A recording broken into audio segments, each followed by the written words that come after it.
October 15th, 1946, 10:30 p.m., Nuremberg, Germany.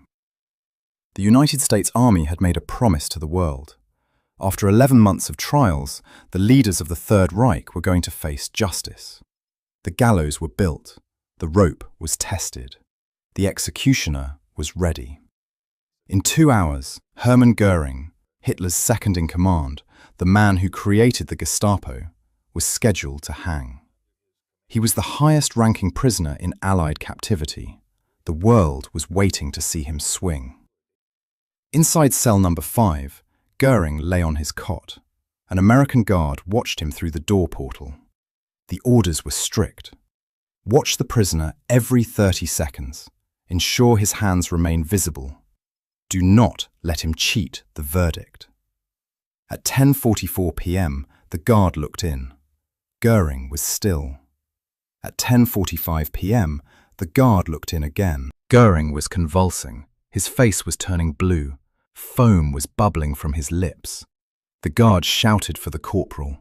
The prison commandant, Colonel Burton C. Andrus, rushed to the cell. But it was too late. On the floor lay the shards of a broken brass capsule. Cyanide. Hermann Goring was dead. He had committed suicide 2 hours before his execution. The room fell silent. This was not just a death, it was a security failure of the highest order. It was an embarrassment to the United States Army. How did a prisoner, searched hundreds of times, watched 24 hours a day, kept in the most secure facility on Earth, manage to hide a lethal dose of poison for 11 months? Or did he have help? Did an American officer violate his oath of duty to help a Nazi war criminal escape the rope? This is the investigation into the suicide of Hermann Goring. The story of the manipulation of an American guard, the failure of the security protocols, and the judgment that Goring tried but failed to escape. The prisoner and the punishment. To understand the severity of this breach, we must look at the stakes. The International Military Tribunal at Nuremberg was not a show trial.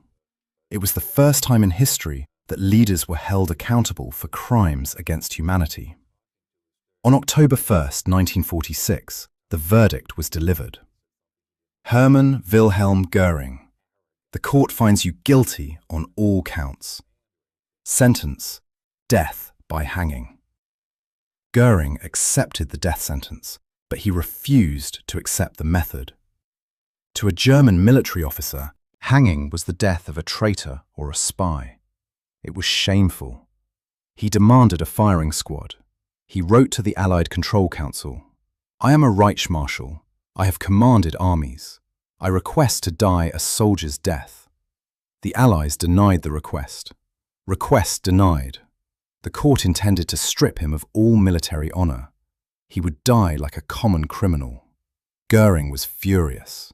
He told the prison psychologist, "They want to hang me. I will not allow it." The Americans knew he was a suicide risk. Colonel Andrus, the commandant, was determined to keep him alive until the execution. He staked his reputation on it. He turned the prison into a fortress. The security measures at Nuremberg were unprecedented. Colonel Andrus was a strict disciplinarian. He wore a polished helmet and carried a riding crop. He wanted 0 mistakes. The physical search. Every prisoner was stripped and searched daily. The cell. The tables were designed to collapse under weight, so prisoners couldn't stand on them. The windows were barred with shatterproof glass. The surveillance. A sentinel was posted at every door, ordered to watch the prisoners' movements constantly. The sleeping position. Prisoners were forced to sleep with their hands outside the blankets, palms open. Every path to suicide was blocked, or so Colonel Andrus thought. There were 3 cyanide capsules associated with Goring. The first was found in his luggage when he surrendered, confiscated. The second was found taped to his body during a search, confiscated. But the third one, the one he used, no one could find it. For decades, historians have asked, where was it? Was it hidden in his body? Doctors examined his mouth daily. It is highly unlikely. Was it hidden in his cell? The cell was tossed and searched regularly. The only logical explanation was that someone handed it to him. Someone with access. Someone in an American uniform. Enter Lieutenant Jack G. Wheelis. He was a tall, broad-shouldered American officer. He was the commander of the guard detail. He had the keys. He had access to the baggage room, and, crucially, he spent time talking to the prisoner. Goring was a master manipulator. He knew he couldn't overpower the Americans, so he charmed them. He spoke English. He identified a weakness in Lieutenant Wheelis. Wheelis was an outdoorsman. He loved hunting. He loved guns. Goring, the former master of the German forests, began to talk to him about hunting. He showed Wheelis photographs of his estate. He told stories of stag hunting in the Alps. He broke down the barrier between captor and prisoner. He made Wheelis see him not as a war criminal, but as a fellow soldier. Then, the bribery began. Goring's personal luggage, 17 trunks, was stored in the prison warehouse. Wheelis had the key. Goring asked Wheelis to retrieve small items for him. Personal effects. In exchange, Goring gave Wheelis gifts: a solid gold fountain pen, a diamond-encrusted cigarette case, a signed photograph of Goring himself. These items were later found in Wheelis's possession by his family. An American officer was accepting gifts from a man sentenced to death for the murder of millions. It was a profound breach of discipline. But did it go further? This investigation relies on testimony and evidence that was suppressed for years.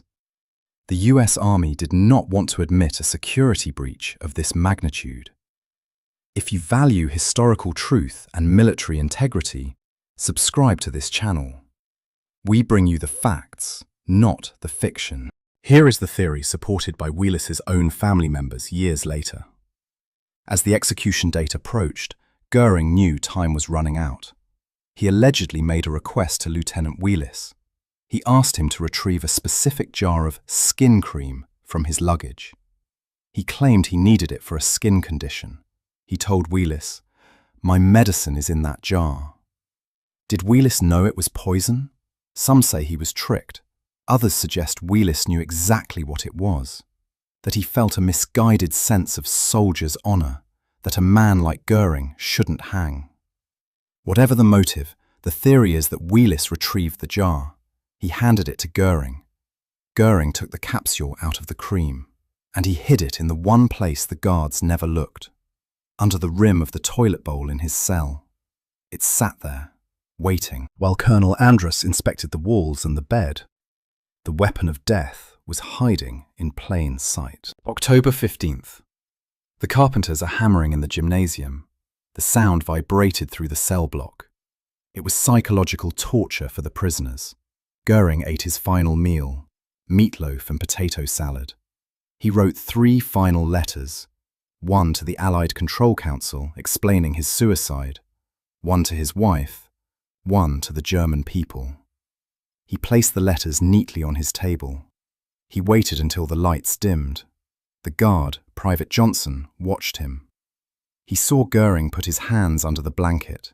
He thought the prisoner was praying, or perhaps arranging his sleeping clothes. At 10:44 p.m., Goring retrieved the capsule. He put it in his mouth. He bit down. Potassium cyanide is a brutal poison. It cuts off the body's ability to use oxygen. It causes violent convulsions. Goring choked. His back arched. He let out a death rattle. The guards shouted. The cell door was thrown open. But there is no antidote for cyanide once it enters the bloodstream. The Reichsmarschall was dead. When Colonel Andrus arrived, he was furious. He stripped the blanket off the body. He saw the glass shards. He realized immediately what this meant. Failure. The security of the International Tribunal had been breached. The most important execution of the 20th century had been thwarted. The press was waiting in the gymnasium. What would they tell them? For an hour, the American command panicked. There was a debate. Some suggested hanging the dead body to fulfill the sentence, but the senior officers refused. "We are not barbarians," they said. "We do not hang corpses." They had to announce the truth. Hermann Goring has committed suicide. The other Nazi prisoners were woken up. When Ribbentrop and Keitel heard the news, they were terrified. They realized they would face the rope alone. Admiral Dönitz said simply, it was the only way for him. The Americans were determined to prove he was dead. They didn't want rumors that he had escaped. They brought the body into the gymnasium. They laid it out at the foot of the gallows. They brought in the international press. The photos taken that night are gruesome. Goring is lying on a stretcher. He is wearing his silk pajamas. His eyes are open. One hand is draped over his chest. The Americans wanted the world to see a dead criminal. But to his followers, Goring had achieved a final act of defiance. He had denied the Allies the satisfaction of killing him. There was one final concern: a grave. If Goring was buried, his grave would become a shrine for neo-Nazis. The Allies could not allow that. So they devised a plan to erase him completely. The bodies of the hanged men and Goring's corpse were loaded into trucks. They were driven to Munich, to a crematorium, specifically the crematorium at Dachau. There is a grim irony here. The man who helped build the concentration camp system was burned in the same ovens that had consumed thousands of his victims. His ashes were collected in a standard ash can. They were driven to a small, muddy creek in Munich, the Wenzbach. It was raining. An American officer tipped the can. The ashes fell into the water. They dissolved instantly, washed away into the river Isar and out to the sea. No marker, no location, no trace. Hermann Goring ceased to exist. What happened to Lieutenant Wheelis? He was never charged. There was no hard proof, only suspicion. The army wanted to move on. They didn't want a scandal involving an American officer aiding a Nazi. Wheelis returned to the United States. He lived a quiet life. But he kept the gifts, the pen, the cigarette case. They remained in his family as dark souvenirs of the night he compromised his duty. The suicide of Hermann Goring was a failure of American security, but it was not a victory for Goring. He believed he was dying a soldier's death. But there is no honor in suicide to avoid judgment. He died in a prison cell, hiding under a blanket, afraid to face the consequences of his life. The Nuremberg trials established a new rule of law, that men who commit crimes against humanity will answer for them. Goring tried to cheat that rule. He avoided the rope, but he could not escape the verdict of history. He died a convicted war criminal, and his final resting place is a muddy ditch in Munich. If Lieutenant Wheelis did give Goring the poison, he committed a serious crime. Do you think he should have been court-martialed? Or was the army right to bury the scandal? Let us know your opinion in the comments, and for the full story of the execution of the other Nazi generals, click the video on your screen right now. Thanks for watching.